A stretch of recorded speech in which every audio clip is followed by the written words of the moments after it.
नमस्कार रसिक हो. साहित्य जगताची सफर साहित्य रस या आपल्या उपक्रमात आपल्या सर्वांचं स्वागत. या एपिसोडमध्ये म्हणजे या भागात आपण बघणार आहोत 13व्या शतकातलं मराठी. कारण आपण मागच्या भागात पहिल्यांदा आपण महाभारताच्या संदर्भापासून सुरुवात केली आणि त्यानंतर आपण मागच्या भागात मुकुंदराज आणि विवेक सिंधू यांच्याबद्दल चर्चा केली, 12व्या शतकातल्या मराठीबद्दल. आज आपण चर्चा करणार आहोत 13व्या शतकातील मराठी साहित्याबद्दल. आपण पहिल्यांदाच बोललो होतो की भक्ती परंपरेतनं आपलं वाङ्मय उदयाला आलेलं आहे मराठी. त्यामुळे भक्ती परंपरेचा एक मोठा ठसा अविरतपणे अजूनपर्यंत आपल्या साहित्यावर कायम आहे. आणि ही भक्ती परंपरा मुळातनं कर्मकांडातनं सुरुवात झाली आहे असं अजिबात नाही. ही कर्मकांडाच्या विरुद्ध जाऊन, जाती भेदाच्या विरुद्ध जाऊन आणि सर्व मानवता कशी एक आहे, सर्वा ठाई कसा एक आत्मा आहे आणि तो अनंत निर्गुण निराकार रूपात कसा सगळीकडे भरून राहिला आहे, हे सूत्र आपल्या भक्ती परंपरेचं आहे. नाथ परंपरा असो, महानुभाव परंपरा असो, त्यातून आलेली भक्ती परंपरा, त्यानंतर वारकरी संप्रदाय, भागवत पंथ, हा सगळा भाग घेतला आपण विचारात तर तो सगळा कर्मकांडाच्या विरोधात जाणारा, सर्व परंपरांच्या विरोधात जाणारा आणि गुरुभक्तीला जास्त महत्व देणारा आणि अद्वैत सिद्धांत सगुण साकार रूपापर्यंत आणून तो सामान्य जनमानसात पोहोचवणारा, अशी ही भक्ती परंपरा अव्याहतपणे आपल्या मराठी मातीत रुजत आली, वाढत आली, फुलत आली आहे. आणि त्या सगळ्याचा पाया रचला गेला तो 13व्या शतकात. ज्ञानदेवे रचिला पाया, तुका झालासे कळसा, असं आपण म्हणतो. खर तर ज्ञानोबांचा जन्म, त्या 4 भावंडांचा जन्म हाच एक खूप मोठा चमत्कार आहे. ज्ञानोबारायांचं चरित्र तसं खूप चमत्कारांनी भरलेलं आहे असं आपल्याला जाणवतं. मी लहानपणी माझ्या वडिलांना नेहमी विचारायचे, असं कसं होतं, रेड्याकडून कसे वेद बोलवले, पाठीवर कसं मांड भाजलं, भिंत कशी चालवली. मला माझे वडील शिक्षक असल्यामुळं आणि पुरोगामी विचाराचे असल्यामुळं ते म्हणायचे, ह्या रूपकातनं तू काहीतरी ज्ञान घे. नेमकं काय केलं की जडबुद्धीवाल्यांना, ज्यांच्याकडं ज्ञानाची कवाडं अजून उघडी नव्हती, त्या माणसांपर्यंत ज्ञानाचा स्रोत नेला, ते ज्ञान तिथपर्यंत नेलं, असं समजून घे तुला पटत नसेल तर. अशा पद्धतीनं ज्ञानोबारायांबद्दलची माझी चिकित्सक वृत्ती माझ्या वडिलांनी त्यावेळेला लहानपणी शांत केली. माझा दृष्टिकोन बदलला असेल आणि जेवढं काही लहानपणी वाचलेली ज्ञानेश्वरी तेवढी कळली नव्हती. पुन्हा पुन्हा वाचत गेल्यावर त्यातला भक्तिरस, त्यातला योग, त्यातलं ज्ञान, हे सगळं सगळं सगळं सगळं थोडं थोडं थोडं आपल्या बुद्धीप्रमाणे आकलनात यायला लागलं आणि त्यांच्याबद्दलचा आदर पुन्हा पुन्हा पुन्हा पुन्हा वाढत गेला. कारण खूप महत्वाची बाब आहे ही, खूप महत्वाचा टप्पा आहे. टप्पा म्हणण्यापेक्षा ही खरी सुरुवात आहे भक्ती परंपरा, आणि त्यातून ती परंपरा सगळ्या जनमानसात पोहोचवण्याचं काम ज्ञानोबारायांनी केलेलं आहे. आपण विठ्ठलाला विठू माऊली म्हणतो आणि आपण ज्ञानोबांना माऊली म्हणतो, कारण ती आपल्या विद्येची माता मानतो आपण, असं माझं मत आहे. ज्ञानोबांचं आधीचं आयुष्य घेण्याआधी त्यांचे पूर्वज म्हणजे आपेगावचे कुलकर्णी होते. त्यांचे पणजे त्र्यंबकपंत, म्हणजे माझ्या वाचनात आल्याप्रमाणे त्यांनी गोरक्षनाथांची त्यांच्यावर कृपा होती. संपन्न घराणं होतं हे. आजे गोविंदपंत आणि त्यानंतर वडील विठ्ठलपंत. हा माणूस पहिल्यापासूनच आधीपासून वैराग्य वृत्तीचा आणि ज्ञानासाठी प्रचंड आस असलेला माणूस आहे हे लक्षात घेतलं पाहिजे. आणि त्यांची पत्नी रुक्मिणीबाई ही आळंदीचे कुलकर्णी सिद्धोपंतांची कन्या. दोन्ही घराणी संपन्न आणि खूप अभ्यासू, विवेकी आणि वैराग्य संपन्न माणसं आहेत ही. आणि आपल्या सगळ्यांना माहित आहे, मराठी मातीतल्या सगळ्यांना माहिती आहे की कशा प्रकारे विठ्ठलपंतांनी संन्यासाश्रमातून पुन्हा गृहस्थाश्रम स्वीकारला. रामानंद, थोडी आपण भूमिका मांडूया यांच्याबद्दल, की विठ्ठलपंत काशीला गेले आणि काशीला त्यांनी ज्ञानासाठी किंवा ज्ञान आपल्याला अवगत करायचं आहे, अभ्यास करायचा आहे, आणखी अभ्यास करायचा आहे, वेदाभ्यास करायचा आहे आणि आपल्याला दीक्षा घ्यायची आहे, यासाठी त्यांनी रामानंदांना सुद्धा खोटं सांगितलं की मी विनापाश आहे. आणि त्यानंतर त्यांची संन्यास दीक्षा झाली आणि चैतन्याश्रम या नावाने ते तिथं राहायला लागले. आणि त्यानंतर योगायोगानं इकडं पुन्हा काही वर्षांनी रामानंद जेव्हा तीर्थयात्रेला आले तेव्हा आळंदीत जेव्हा अश्वत्थ वृक्षाला रुक्मिणी प्रदक्षिणा घालत होती, नवरा कितीतरी वर्ष सोडून गेला होता आणि त्या बाईनं एक विरक्त आचरण आपण जगत असताना ती सकाळी उठून स्नान वगैरे करून अश्वत्थाला प्रदक्षिणा घालायची. आणि त्यावेळी रामानंदांची स्वारी म्हणू आपण तिथं आली होती, ते उतरले होते मंदिरात आणि एक दिव्य पुरुष गुरुवर्य तिथं आले आहेत म्हणून त्यांच्या दर्शनाला रुक्मिणीबाई गेल्या आणि रामानंदांनी पुत्रवती भव असा आशीर्वाद दिला. आता पुत्रवती भव असा आशीर्वाद ऐकल्यावर रुक्मिणीबाईंना हसू आलं. त्यानंतर त्यांनी सगळी आपली हकीकत रामानंदांना सांगितली. रामानंदांना आकलन झालं. खरं तर ते रामेश्वराच्या तीर्थाटनाला आले होते, पण ते तीर्थाटन मध्येच सोडून ते पुन्हा काशीला गेले आणि त्यांनी खरी खरी हकीकत चैतन्याश्रमांना विचारली आणि मी आळंदीहून परत आलोय असं सांगितलं. त्यानंतर चैतन्याश्रमाने म्हणजे विठ्ठलपंतांनी वस्तुस्थिती सांगितली. त्यानंतर रामानंदांनी त्यांना पुन्हा गृहस्थाश्रम स्वीकारण्याची गुरु आज्ञा दिली. गुरु आज्ञा मोडता येत नाही, त्यांचा शब्द प्रमाण मानून पुन्हा विठ्ठलपंत आळंदीला आले आणि मग हा अनोखा गृहस्थाश्रम सुरू झाला. पण हे इतकं सोपं होतं का? अजिबात नव्हतं. त्या काळात तर अशक्य होतं, कारण विठ्ठलपंत आणि रुक्मिणीबाईंवर त्या काळच्या समाजानं त्या दोघांनी संन्यास आश्रम आणि गृहस्थाश्रम या दोन्ही आश्रमांची विटंबना केली म्हणून समाजानं त्यांना वाईट टाकलं, बहिष्कृत केलं. आणि हे जोडपं पुन्हा रानावनात जाऊन झोपडी बांधून त्यांनी आपला गृहस्थाश्रम सुरू केला.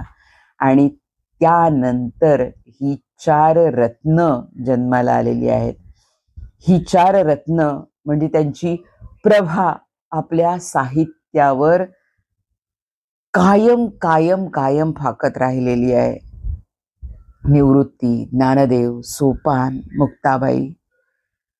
इतकी बुद्धिमान आणि इतकी वैराग्य भावना जन्मजात असणारी मुलं जन्माला येणं आपल्या पोटी हे खरोखर भाग्याचं लक्षण आहे.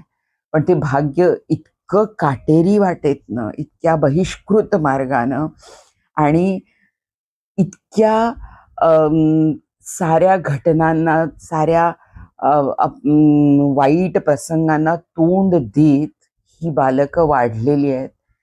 ज्ञानेश्वर माऊलींची ज्या वेळेला आपण साहित्य वाचतो त्यावेळेला त्यातली रूपकं किंवा त्यांची उदाहरणं सगळी वाचत असतो त्यावेळेला त्यांचं निसर्गासोबतचं ऐक्य इतकं मनाला मोहून जातं.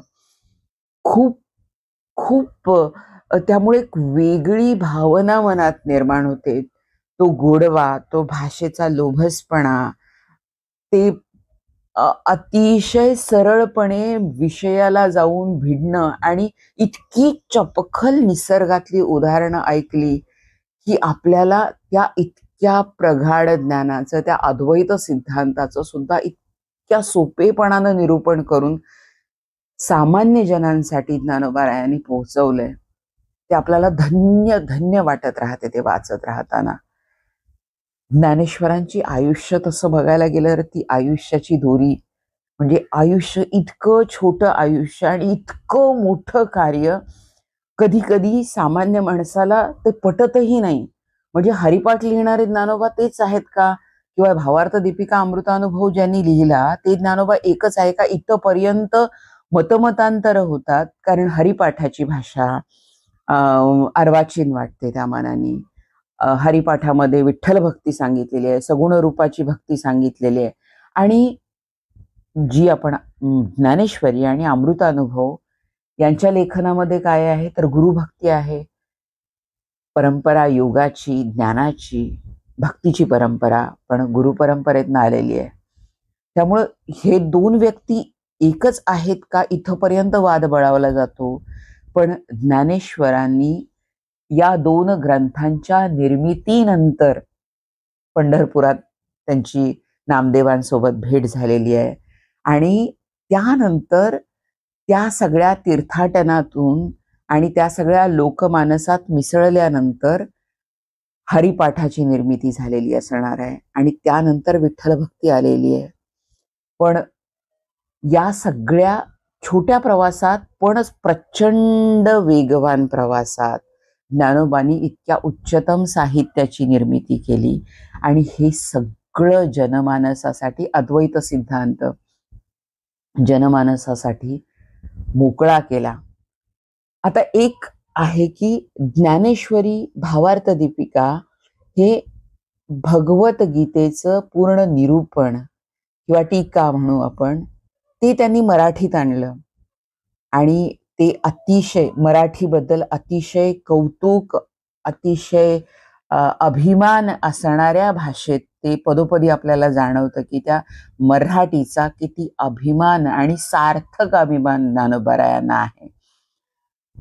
हे सगळं ज्ञान आणलं. पण ज्ञानेश्वरीमध्ये कसं आहे, ज्ञानेश्वरीमध्ये त्यांना एक आपण लिमिटेशन म्हणू, म्हणजे एक की त्या ग्रंथाच्या संदर्भात भगवद्गीतेचं जसं सगळं ज्ञान त्यांना पोहोचवायचं आहे त्या पद्धतीनं त्यांनी ते साहित्याची निर्मिती केली आहे. पण अमृतानुभव हा त्यांचा स्वतंत्र अनुभूतीवर, अनुभवावर आधारलेला आणि साधकांसाठी संपूर्ण मार्ग दाखवणारा साधनेचा असा हा ग्रंथ आहे.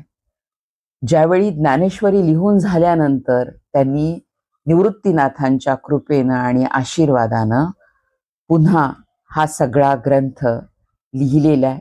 ज्ञानेश्वरांच्या साहित्याचं मला एक कौतुक इतकं वाटतं की स्वानुभवातून जे आलंय ते त्यांनी कथन केलंय आणि ते इतकं सत्य आहे की अनुभव घ्यावा आणि अनुभवानंतर बोलावं, हे जे मूळ आहे ते अतिशय महत्वाचं आहे, अतिशय महत्वाचं आहे.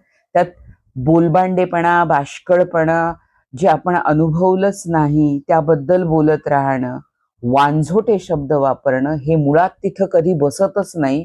म्हणून त्या सगळ्या साहित्यातनं अमृताचा रस झरत असतो आणि त्यामुळं ते साहित्य आजन्म टिकणारं असं निरंतरपणे सर्वांना ज्ञानाचा प्रकाश देणारं असं साहित्याचं निर्माण त्यांनी केलेलं आहे.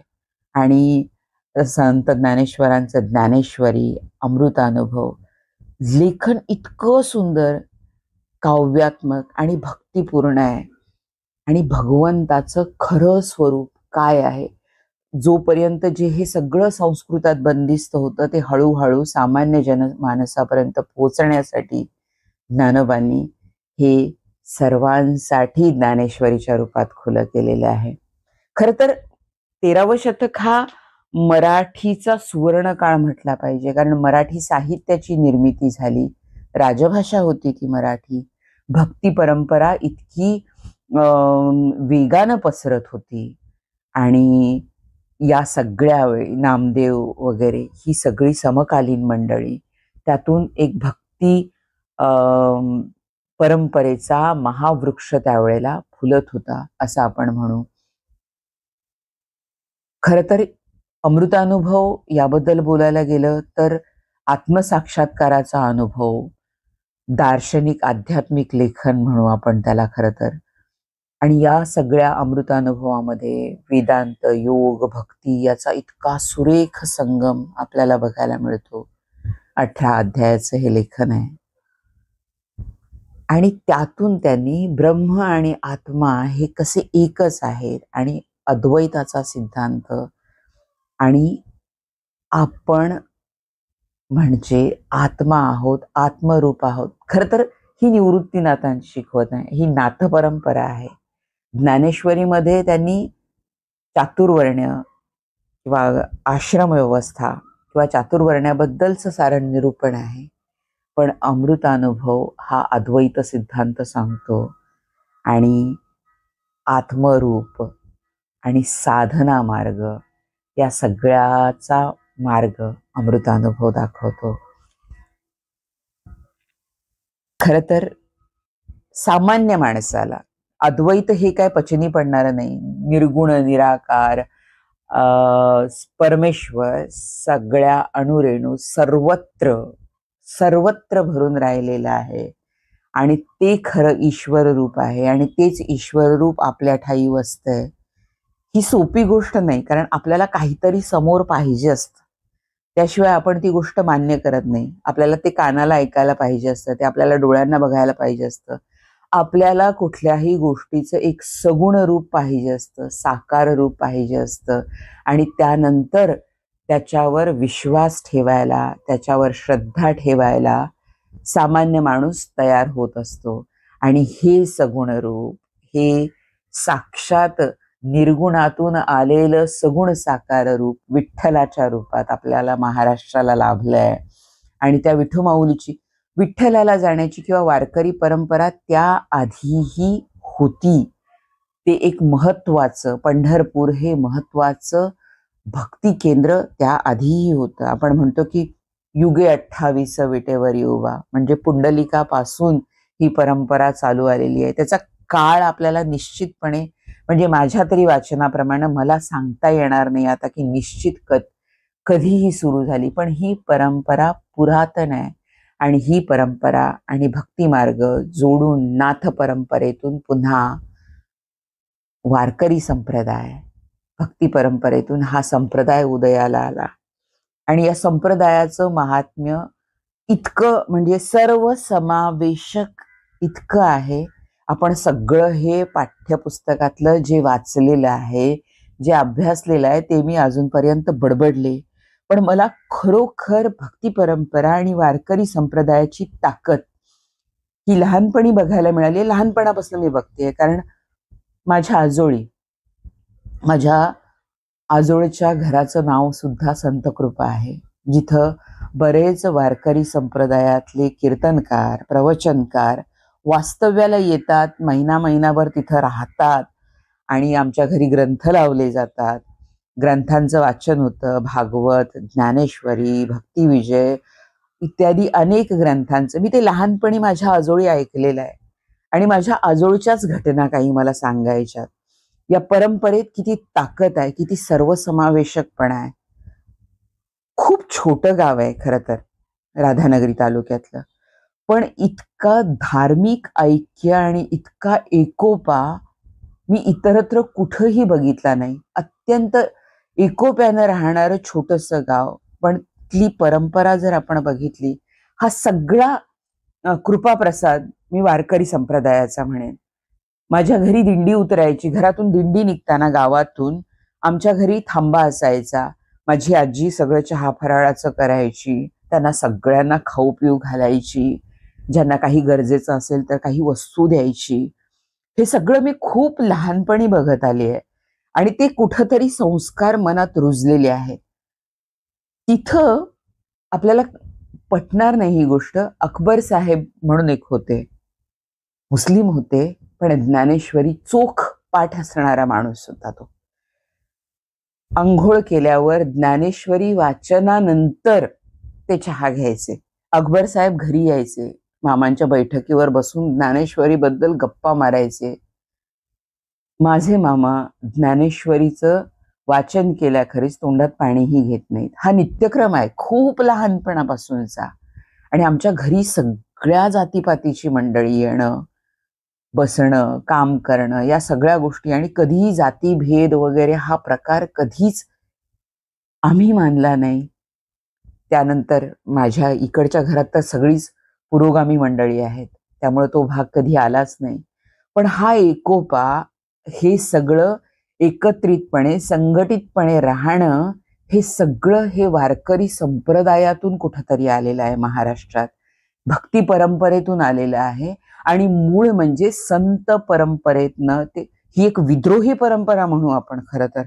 कर्मकांडाविरुद्धात जाणं आणि जातीभेदापर्यंत या सगळ्या उतरंडीतून वर येऊन भगवंत हा सगळ्यांसाठी आहे आणि सगळ्यांसाठी आराधनेचा हक्क आहे, हे सगळं सांगणारी ही जी परंपरा आहे ती आपल्या महाराष्ट्रात खूप प्राचीन काळापासून रुजलेली आहे. आणि हे सगळं साहित्य आपल्याला ती विचारधारा देतं. म्हणून या साहित्याचे आपण खूप ऋणी आहोत. मी अकबर साहेबांबद्दल सांगितलं. आणखी एक इसम बाळासो रमजान अत्तार. त्या बाळासोचं नाव बाळासो असंच होतं.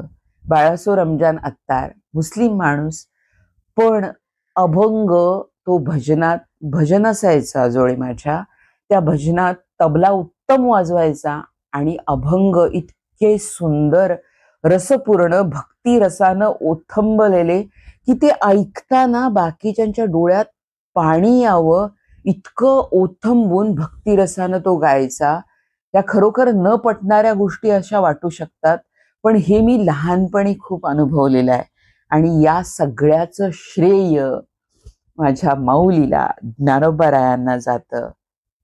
माझ्या इकडच्या घरी म्हणजे आई वडिलांच्या घरी सुद्धा, इचलकरंजीचं आहे माझं मूळ घर, पण तिथं सुद्धा कबनूरला एक उरूस असतो.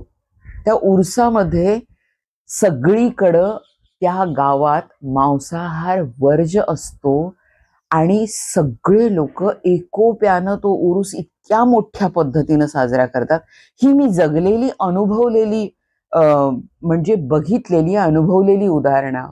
कारण ज्ञानेश्वर माऊली यांनी एक सांगून ठेवलंय, जोपर्यंत स्वतःला अनुभव येत नाही तोपर्यंत बोलायचं नाही.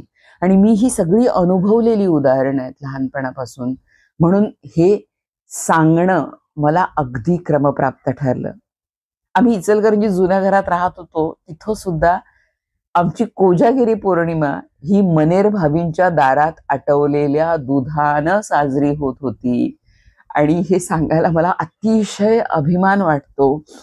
ही सगळी धार्मिक ऐक्याची पाळंमुळं इतकी आपल्या भूमीत खोलवर रुजलेली आहेत. आणि या सगळ्याचं श्रेय भक्ती परंपरेला, वारकरी संप्रदायाला आणि महाराष्ट्रातल्या थोर संत परंपरेला जातं.